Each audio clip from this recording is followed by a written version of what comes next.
Bonjour Monsieur Fatome. Bonjour. Merci de nous recevoir avec Vassilin Zirard ici au siège donc de la Caisse nationale de l'assurance maladie pour cette interview vidéo qui va être donc diffusée pendant notre émission donc auprès de 5000 participants. Alors l'objectif il est simple, c'est de partager votre vision sur l'intérêt de la santé numérique pour les patients, pour les problèmes de santé et plus vraiment pour le système de santé. Donc on a préparé quelques questions avec Vassilin. Vassilin, je vous laisse poser la première. Bonjour Monsieur Fatome, merci de nous recevoir. Alors on va commencer par Mon Espace Santé. Les pouvoirs publics ont souligné la création de 65 millions de profils depuis le lancement de l'espace numérique en février 2022. Quelles actions allez-vous mettre en place pour passer de la création des profils à leur alimentation par les professionnels et les patients et permettre leur réel usage? Alors d'abord, vous l'avez souligné, Mon Espace Santé est lancé et plus de 65 millions de nos concitoyens ont vu cet espace santé numérique se construire. C'est leur espace à eux. Et on a d'ores et déjà 7,5 millions de personnes qui l'ont activé par eux-mêmes. Et cette dynamique, elle se poursuit, puisque, pardon de donner beaucoup de chiffres, mais 600 000 personnes chaque mois, depuis février, actives. Ça montre qu'on a vraiment une vraie appropriation. Et cette appropriation, elle se traduit aussi par des volumes de documents qui commencent à nourrir Mon Espace Santé, et aussi via les professionnels sur le DMP. On a multiplié par 10, tout simplement, les volumes de documents. Donc ça montre que ça y est, la fusée est lancée, c'est parti, Mon Espace Santé. Maintenant, l'enjeu, c'est un peu votre question, c'est comment on crée pour nous ce cercle vertueux. C'est-à-dire que Mon Espace Santé se nourrissent à la fois du côté des assurés qui vont remplir leur profil médical, qui vont y mettre les informations qu'ils veulent y mettre, et puis les professionnels de santé qui vont eux aussi, évidemment, l'alimenter. Les comptes rendus de biologie, les résultats de radiologie, les comptes rendus d'hospitalisation, les ordonnances numériques, on y reviendra peut-être tout à l'heure. Et tout ça, en fait, dans les prochains mois, avec la mise à jour des logiciels du numérique en santé et tout le sujet de la mise à jour des logiciels métiers, là encore de ces différentes professions de santé, eh bien ça va venir finalement brancher les canaux d'alimentation pour qu'on crée enfin cette dynamique vertueuse, ce cercle positif qui fait que parce que Mon Espace Santé, le DMP sont alimentés, alors ils sont consultés. Et quand ils sont consultés, ils sont alimentés. Ça a l'air tout simple comme ça, mais c'est vraiment ce qu'on cherche à faire. Et là, c'est vraiment ce qu'on a construit avec la délégation du numérique en santé, l'assurance maladie, Mon Espace Santé, les canaux d'alimentation, la mise à jour des logiciels. Et j'ai envie de vous donner rendez-vous presque, non pas de façon lointaine en 2023, mais quelque part au deuxième trimestre de l'année, parce que toute cette mise à jour des logiciels, elle sera opérée. Et là, vraiment, on verra ces canaux d'alimentation être utilisés et on pense vraiment qu'on va avoir ce cercle vertueux d'alimentation et finalement d'utilisation de Mon Espace Santé. Merci. Alors, vous me faites une transition parfaite. Les contours de la nouvelle feuille de route pour le numérique en santé ont été présentés le 14 décembre dernier par la délégation ministérielle au numérique en santé. Quels seront les rôles et places de la CNAM dans le déploiement et dans la mise en œuvre de cette feuille de route? Comment allez-vous accompagner concrètement sur le terrain la DNS et l'Agence du numérique en santé? Alors, on souhaite évidemment continuer à être un acteur, un opérateur de cette nouvelle feuille de route qui se construit. Et on sort tout juste de la précédente qui a été extrêmement riche, qui nous a vu finalement lancer Mon Espace Santé. Et donc, on a vraiment à cœur de le déployer. Et vous l'avez peut-être évoqué aussi, de le faire avec la délégation du numérique en santé, bien sûr, et de le faire sur le réseau, par le réseau de l'assurance maladie sur le terrain. Parce que derrière cette feuille de route du numérique, il y a vraiment une dimension de développement des usages des différents outils numériques. Et donc, mobiliser le réseau de l'assurance maladie.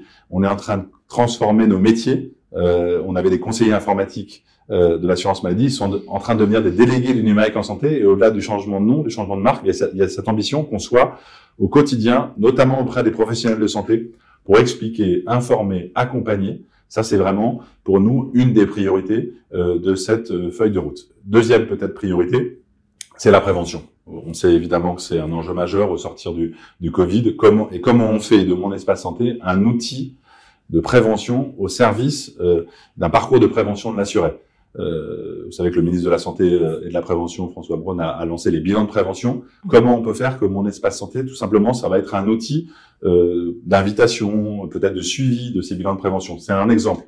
Et vous verrez que dans la feuille de route du numérique en santé, on a plein d'exemples pour faire de la prévention finalement un but principal du déploiement de cette feuille de route numérique en santé. Alors Monsieur Fatome, comme vous le savez, les grandes tendances de l'e-santé 2023 sont toujours un moment pour faire de la prospective par rapport à l'e-santé. Donc quelles sont aujourd'hui les priorités de l'assurance maladie pour accompagner cette e-santé et surtout comment vous allez procéder? Alors on a déjà évoqué mon espace santé qui est évidemment le navire amiral, mais on a aussi d'autres chantiers qui vont voir le jour à compter de 2023. Et deux, j'ai envie de vous dire blockbusters, on va dire comme ça, on espère qu'ils vont rentrer dans la vie quotidienne des Français, des patients comme des professionnels de santé. D'abord, c'est l'ordonnance numérique. On garde l'ordonnance papier, mais votre ordonnance, progressivement, à compter de 2023, va avoir un petit QR code. On s'est tous habitués au QR code avec la vaccination, malheureusement, avec le pass sanitaire. Et les Français ont découvert ça. Et donc, progressivement, ils vont voir ce QR code qui va porter sur l'ordonnance l'identification du médecin, du patient, le contenu de l'ordonnance. Et ça, c'est une petite révolution qui va nous permettre de sécuriser, notamment, le circuit de la prescription, la délivrance, et d'avoir un outil beaucoup plus simple qui va progressivement se numériser. Le deuxième blockbuster, c'est l'application carte vitale. Comment on met tout simplement votre carte vitale sur votre smartphone. C'est aussi des usages qu'on a découverts dans plein de domaines. Prenez le métro, vous payez avec votre carte bancaire. Pouvoir mettre votre carte vitale sur le smartphone, c'est tout simple, mais c'est aussi un investissement informatique important pour l'assurance maladie. Et là aussi, progressivement, en 2023, on va déployer ce chantier. Ces deux outils importants qui montrent que les usages vont se transformer, que l'appropriation par les patients et les professionnels de santé du numérique en santé vont devenir vraiment très concrets dans la vie des Français. J'ajoute une troisième priorité, il y en a sûrement bien d'autres, mais qui me tient à cœur. La e-santé, c'est aussi la data. Et la data, c'est plein de choses, mais c'est pour nous aussi utiliser les données de l'assurance maladie pour donner à comprendre les évolutions des systèmes de soins. On parle de plus en plus de data visualisation, comment on met à disposition de façon pédagogique les données de l'assurance maladie. On a ouvert ce qu'on a appelé Data Vaccin Covid pendant le Covid pour suivre la vaccination. On a ouvert Data Pathologie pour suivre, finalement, comprendre les dépenses d'assurance maladie, les évolutions également des différentes pathologies, de leur prévalence. On va ouvrir au début de l'année 2023, sans doute à la fin du premier trimestre, qu'on va appeler Data Professionnelle de santé. C'est donner à comprendre où les professionnels de santé sont installés, quelle est leur activité, quelle est leur démographie, parce qu'on sait que les sujets, par exemple, d'accès aux soins, d'organisation des systèmes de soins sont évidemment de plus en plus importants. Donc, donner à comprendre, c'est ça la e-santé aussi, faire parler nos data. Donc voilà 3 exemples de chantiers. Il y en aura encore une fois bien d'autres, mais d'une année 2023 qui va évidemment être palpitante sur le front de la santé numérique. Merci Monsieur Fatome pour ces échanges et ce partage de vision. On retient votre invitation pour faire le point dans une année, donc en janvier 2024, pour parler de ces chantiers que vous avez décrits. Merci à vous, en tous les cas, très heureux d'avoir pu échanger sur ces enjeux très importants et excellente table ronde. Merci. Merci beaucoup.